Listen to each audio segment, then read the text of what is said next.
আসসালামু আলাইকুম। আশা করছি আপনারা সবাই ভালো আছেন, আমিও অনেক অনেক ভালো আছি।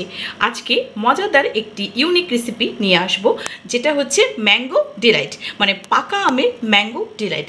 এখন তো আমের সিজন চলছে, সেজন্য আমি খুব ঝটপট খুব তাড়াতাড়ি এই রেসিপিটা করা যায় সেটাই আপনাদের সাথে শেয়ার করব। আর এই রেসিপিটা এতই মজা যে কেউ মানে অল্প পরিশ্রমে আপনি সবাইকে মনোমুগ্ধ করে দিতে পারবেন। তো আশা করছি আপনারা সম্পূর্ণ ভিডিওটি দেখবেন। তো প্রথমে আমি কি নিয়েছি সেটা একটু পরিচয় করে দিচ্ছি। এটা হচ্ছে পাকা আমের পিউরি নিয়েছি, এখানে পাউরুটি স্লাইস করা নিয়েছি, এখানে গুঁড়ো দুধ নিয়েছি, আর লিকুইড তরল দুধও নিয়েছি, আর ড্যানিশের এটা নিয়েছি। এটা না হলেও আপনার ঘন দুধও ব্যবহার করতে পারেন। আর প্রথমে আরেকটু দেখিয়েছি যে ক্রিম তৈরি করা, সেটাও তৈরি করে নিয়েছি। দেখি এখন কিভাবে করা যায়। তো আমি প্রথমে একটা ব্লেন্ডারে পিউরিগুলো নিয়ে নিয়েছি। বিসমিল্লাহ। পিউরিটা পাকা আমের পিউরি নিয়ে নিয়েছি, আর আপনারা পাকা আমের টুকরো করে নিতে পারেন, কোনো সমস্যা নেই। আমার পিউরি করা ছিল সেজন্য আমি পিউরি নিয়েছি। এরপর আমি গুঁড়ো দুধ নিচ্ছি, এখানে প্রায় 1 কাপের মতো রয়েছে। এখানে ফুল ক্রিম অর্ধেক কাপ আমি তরল দুধ দিচ্ছি। এখন আমি কনডেন্স মিল্ক ইউজ করছি। আপনারা এখানে কনডেন্স মিল্কের বদলে চিনি অ্যাড করতে পারেন আর ঘন দুধ অ্যাড করতে পারেন। সেজন্য আমি কনডেন্স মিল্ক দিচ্ছি, দেখি আমি চিনিটা দিচ্ছি। এখন আমি সবগুলো উপকরণ ব্লেন্ডার করে নিচ্ছি। পিউরিটা একদম ব্লেন্ডার করে নিয়েছি, আমি একটা বাটিতে ঢেলে নিচ্ছি।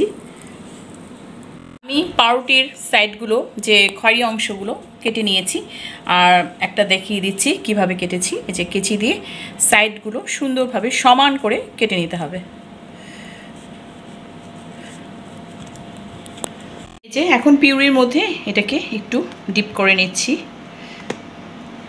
সেম এই যে দেখতেই পাচ্ছেন কিভাবে। আমি আরেকটা ডিশ নিয়েছি, সেটার মধ্যে রেখে দিচ্ছি। বিসমিল্লাহ।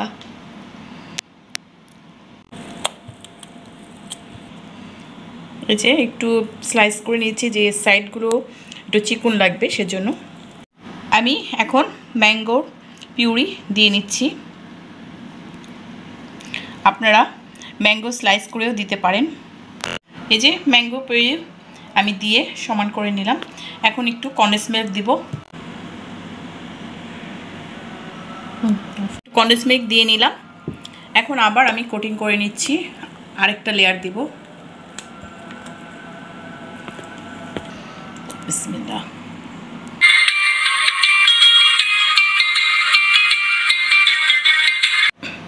এখন আমি ক্রিম দিচ্ছি। এখন ক্রিমটার উপরে আমি পিউরিটা দিয়ে নিচ্ছি লম্বা লম্বা করে। আবার এই পাশে একটু দিতে হবে। এখন একটা কাঠির সাহায্যে আমরা একটু ডিজাইন করে নিচ্ছি। মাশাআল্লাহ, অনেক সুন্দর হচ্ছে। হ্যাঁ, ওয়াও, অনেক সুন্দর ডিজাইনটা হচ্ছে। তারপর আমি নর্মাল ফ্রিজে 1 ঘন্টার মতো রাখবো। এটা ঠান্ডা ঠান্ডা খেতেই বেশি ভালো লাগে। তো আমি এখন এটা নর্মাল ফ্রিজে রেখে দিচ্ছি। 2 ঘন্টা নর্মাল ফ্রিজে এটা রেখেছিলাম। এখন দেখাচ্ছি কেটে কেমন হয়েছে। আর দেখতে মাশাআল্লাহ অনেক সুন্দর হয়েছে।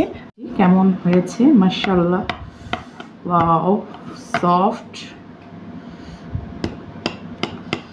এই যে আমি এখন তুলে দেখাচ্ছি কেমন হয়েছে মাশাআল্লাহ।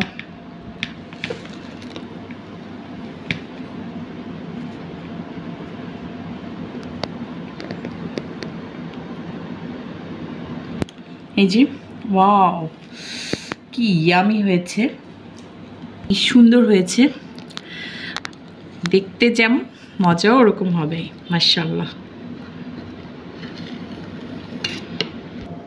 কেমন হয়েছে বিসমিল্লাহির রহমানির রহিম।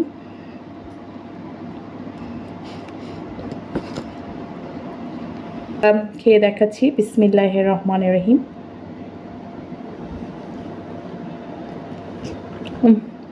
অনেক মজা, আর কতটা সফট হয়েছে। দেখতেই পেয়েছেন। আপনারা অবশ্যই এই ভিডিওটা দেখে তৈরি করবেন। আজ এই পর্যন্তই। আপনারা সবাই ভালো থাকেন, নিরাপদে থাকেন, আমার ফ্যামিলির জন্য দোয়া করবেন। আল্লাহ হাফেজ।